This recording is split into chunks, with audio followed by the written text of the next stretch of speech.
On this week's episode of Showroom Sweep, Michael League.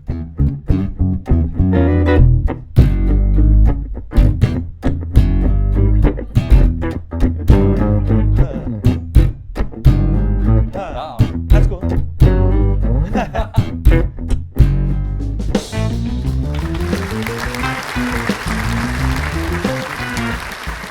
Hi folks, Nathaniel here at Chicago Music Exchange, and it's our pleasure to have the one and only Michael League. How's it going? Great. How are you? I'm doing very well. So you're in town. You're playing at the Riviera tonight, right? That's right. Yeah. Excited? Yeah, always. Yeah. I've never seen you guys live, but I'm gonna try and make it tonight, so I'm looking forward to it. Please do. So it's gonna be pretty epic. Now, I've got a couple of silly questions here. Obviously, with Showroom Sweep, we'll go straight into it. So we're all big Snarky Puppy fans here. I don't believe that. We are, I'm telling you. I've tried transcribing the whole lingus and everything. It's a nightmare. Sorry to hear that. Can you help me out? No. Please? Oh, why not? Was the band named after a real life puppy that was a little bit snarky? No. No, I told you. I told you. This is going well. I told you it was silly. Have you guys ever played a show with Skinny Puppy? I did not come up with this question. No. No, I didn't think so. What was your first bass guitar? It was the first one that I kind of like played regularly was on loan from my high school in Virginia, and it was like a Squier, black and white Squier jazz bass. But the first one that I bought was actually a Warwick fretless thumb bass. Oh wow, I think. Yeah. It was a very strange bass. I've never seen any other bass like that ever. Do you still have it? No. No. I sold it. Do you regret it? I always regret selling instruments. Yeah, I feel like an instrument now is like the last thing I'll ever sell. Yeah. Fair enough. Now, we believe you live in Spain. I do. Right? And what is your favorite thing about living in Spain? Living in Spain. Living in Spain, exactly. Where in Spain? I'm in Catalonia. I'm in like the northeast. Right, okay. I'm in a village with like 500 people, very small place. I mean, I would say that that's my favorite thing is just that, quality of life is very high. Yeah. You eat well and people are cool. Beautiful place. I was in New York for 11 years, which I loved, but the rhythm of life is very slow there, which is a great contrast to touring. Yeah. Are you into like soccer? I am, yeah. Barcelona? Yeah, of course. You've got to be, right, if you're living in there. You do have to be, yeah. Yeah? Fair enough, I like it. Now, like yourself, I'm a big fan of Bacci guitars, and I've heard that Bruno Bacci is an amazing cook. Has he ever cooked a meal for you? Oh, yeah. And Many. What's been your top meal by Bruno Bacci? I've probably eaten like 6 meals at his house, and it's very hard to say which one I enjoyed the most. But once he made a homemade pasta, like a kind of tagliatelle with a broth made from the heads of shrimps. Wow. Okay. Yeah, mixed with wine and like various seafood. It was incredible. He's just incredible. I mean, he's artistic in everything he does, But then he'll make something very, very, very simple, and it's incredible. Also, I didn't know that. Obviously, he makes incredible instruments, but I didn't know he was an incredible chef as well. Absolutely. So I would like to visit Italy. Right. So you know why we're here. You have got 5 minutes to essentially choose whatever you want, and then we chat about simply why you chose it. Do I actually get the things? If you want, you can. Listen, if we go exchange currency, we can. Well, listen, we'll get some sort of deal so I can get something out of it as well. I'm not a sales guy here. I wish I was, but cool. Right. We think we're ready for this? No, but let's go. 5 minutes starts now. All right. Off you go.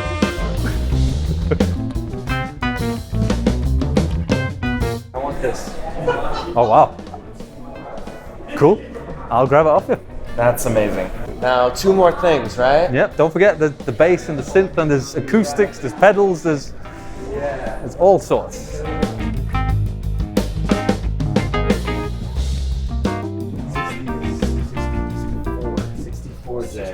I want this. You're doing record time, I might add. Record time. Now, I don't know how we're gonna get this back there. I want this. I'll be honest. I mean, that's got to be the quickest ever. Yeah. That's literally not even 3 minutes. #1 on the leaderboard. Not bad, right? You should be proud of it. The thing is, I not only get 3. We'll make some special treatment. Because of how quickly I got the first 3, right? Because that was world record time. Okay, so I get a little reward, a bonus. Of course. Bonus pick. Bonus time. I have to take this because So this is, we were talking about Bruno Bacci earlier. Yeah. And this is this is not out of like narcissism or self-love or anything. This is my signature bass with Bruno Bacci. So yeah, we have to choose. We have to choose, even though I already have one. Yeah. It'd be rude if you didn't. It would be rude. It'd be rude if you didn't. And I'll never get any more seafood pasta. No more prawn head pasta, That's is right. it? Yeah, I won't get that anymore. So I need to bring Yeah. So we've made it down to the basement in record time, by the way. Impressive. And you've chosen some incredible instruments. I mean, first thing, we've got a lot of instruments. Now, obviously, you are a multi-instrumentalist. I mean, I've always wondered, so you were primarily a bass player in your early days? Well, I started as a guitar player. Oh, you started as a guitar player? Right. Yeah, and then I switched when I was like, I played guitar for like 4 years, and then when I was like 17 or 18, I switched to bass. Right. Because I've always toyed with the idea of playing another instrument, but I've got a silly thought in my mind of that it's kind of like I'm cheating on the guitar. Right. Had that kind of ever, come across you as well? Clearly not. I mean. Well, I mean, I think I grew up Catholic, so I just have so much guilt in me anyway. What's one more thing? We share lots of guilt together. So. No, I mean, I don't think that learning instruments is a starvation economy like that. I think that when you start learning another instrument, ultimately you're still learning music, right? Yeah. So yes, you're learning a new technique and all these other kinds of things, but I think that stuff only reinforces what you're doing on other instruments. Yeah. I know that personally when I started learning percussion, I found that my groove and my time started feeling a lot better on the bass. Oh wow, okay. Yeah. And on the guitar. I think just because I was more conscious of my weaknesses. Yeah. I mean, it makes a lot of sense. So I think it all kind of informs itself, because in the end, an instrument is just that. It's just an instrument for making music. And so if we're working on our own individual musicianship, then it doesn't really matter what we're picking up. It's all kind of feeding us in kind of a more macro way, I think. I say that, and then if I pick up a bass after 3 months of not playing, I sound like crap. Well, no, but it takes 5 minutes to kind of get it. Yeah, of course, to get the fingers back, and then you're fine. But I mean, you worded it very nicely. It's a good way of putting it. Inspiring, I might say. Yeah. Now, let's talk about the instruments. Should we start off with the guitar first? Yeah. A gorgeous Tele. I'll put it in your hands now. Oh God, don't do that. It's up to you. You don't have to play. You can if you want. Now, why did you choose this? Besides, it's because it's pretty. Because it's gorgeous. It is a gorgeous Tele. I mean, to be perfectly honest with you, I picked it first because it's pretty, and secondly because it's a Tele. Yeah. And I don't have a Tele right now. The detail and everything. Detail on the wood and the texture and the color choices are so beautiful. The way that it all interacts with the hardware. And also, I love Telecasters. I think they're super versatile and have a big personality. And so that's why I went with this one. I was going to mention, like, are you a huge Tele fan or? Well, obviously, clearly you are. I mean, it's kind of hard not to be. Yeah, right? I mean, I've always been like a Tele fan from a distance. I've never owned one in my life, actually. I've always been like a kind of Strat, kind of semi-hollow person. I mean, I'm always a particular fan of humbuckers in a Tele as well. It's just a beautiful combination of sound. Yeah, especially when you start driving things, it just gets so juicy. Yeah, I love it. Of course, So, your second choice, we almost missed it, but we didn't. The Bacci Amrita, this is your signature bass, right? It is. Yeah, and it's a wonderful looking instrument. I mean, it's like I said, it's the only new P bass that I think that I've ever played that I really felt like this makes me feel as comfortable as old P basses, which is kind of my comfort zone, is vintage pre-CBS P basses, but at the same time has its own thing and kind of allows you to express yourself through it. Some basses have such a strong sound that you just feel like you're playing that, like the bass is playing you.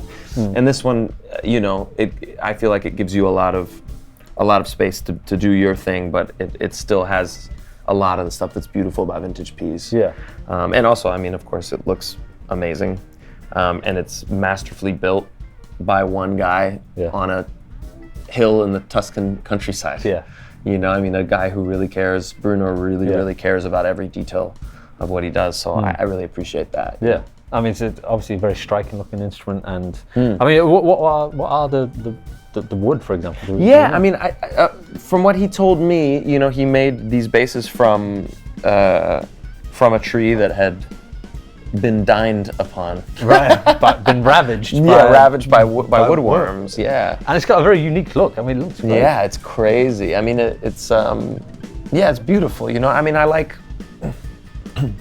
instruments that have things about them that are very unique, and I think that the combination of this kind of like industrial metal with a pickguard with the wood is really beautiful. And I also like just that it's plain, natural. I'm a big fan, obviously, of natural instruments, and it's an exceptional bass with flat wounds or with round wounds. It sounds awesome. Yeah, and also just tone, volume, simple. I love that. Me on too. instruments. Me you know, too. there's certain instruments where I have to do a demo. It's like, oh no, it's got too many options. It's got more than like 4 knobs on it. I don't know what to do. But no, I'm with you on that.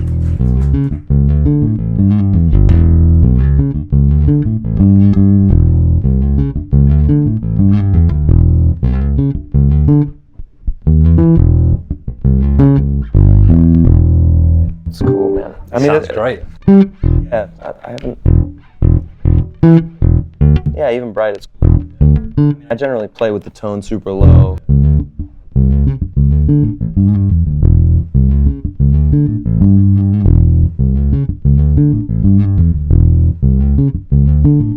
I mean, I really love basses where you can play with the tone at like 20 or 30%. Yeah. And you still get the clarity. Right? Yeah. I mean, as well as obviously the bump. Yeah. And the depth that you get with the tone kind of rolled down. Yeah.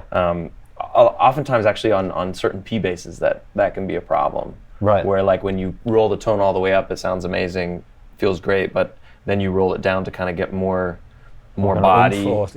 And you lose the clarity, or you don't get enough bump. But I feel like this one has a really nice combination of, like, if I have the tone almost off,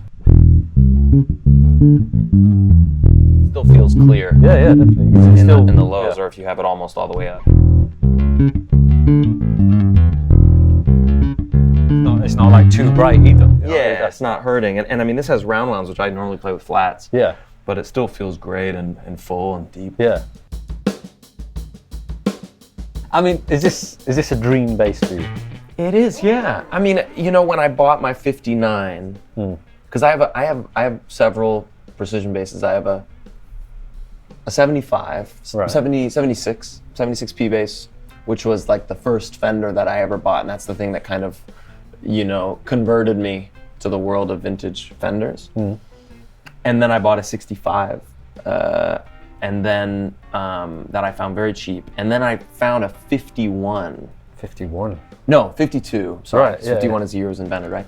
52 Fender Precision bass in Guitar Center in Nashville. Wow.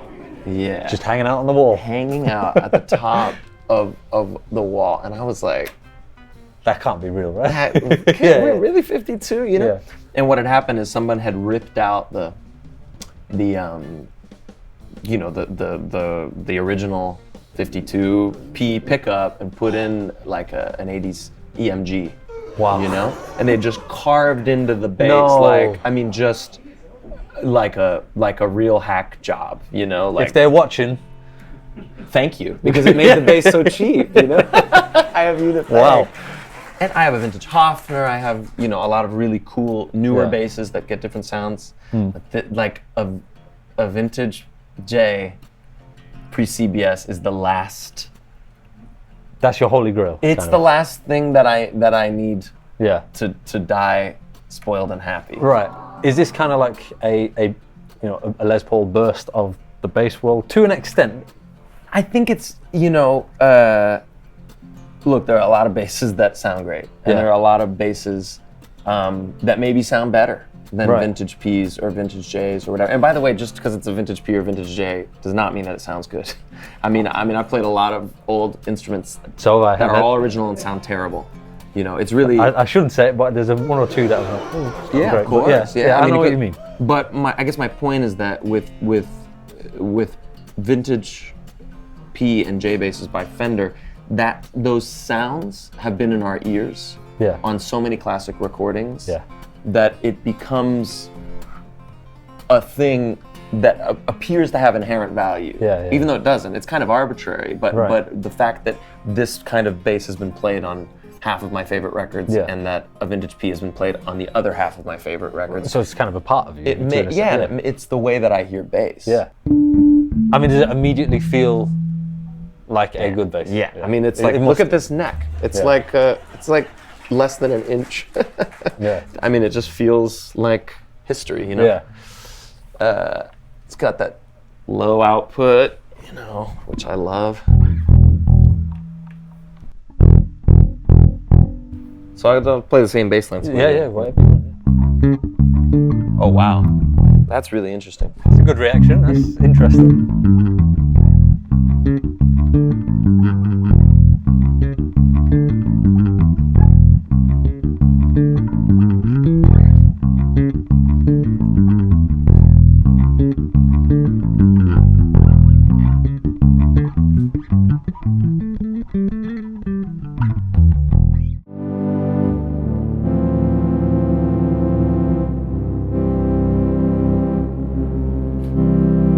That's unbelievable.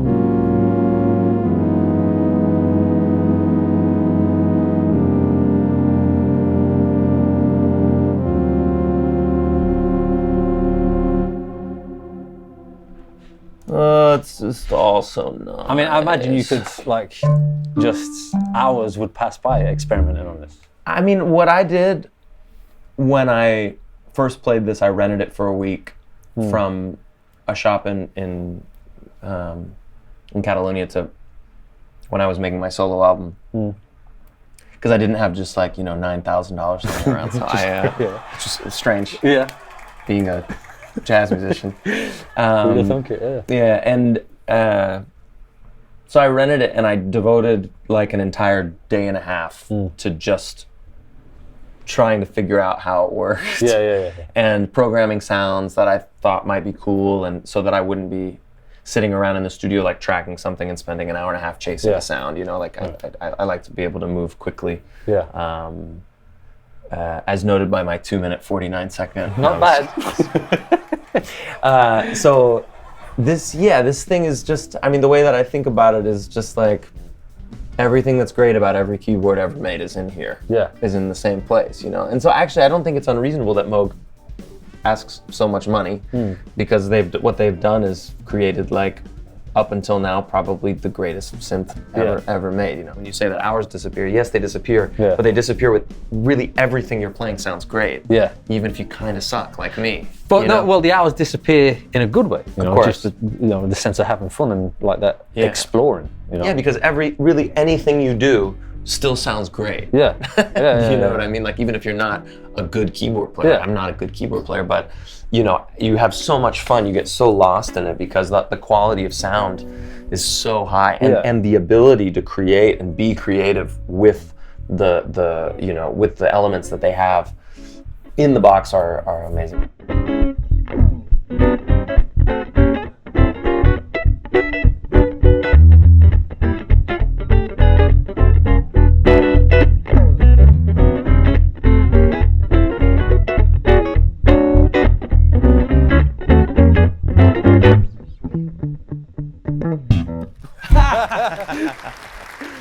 Cool, man. Fun. Good fun.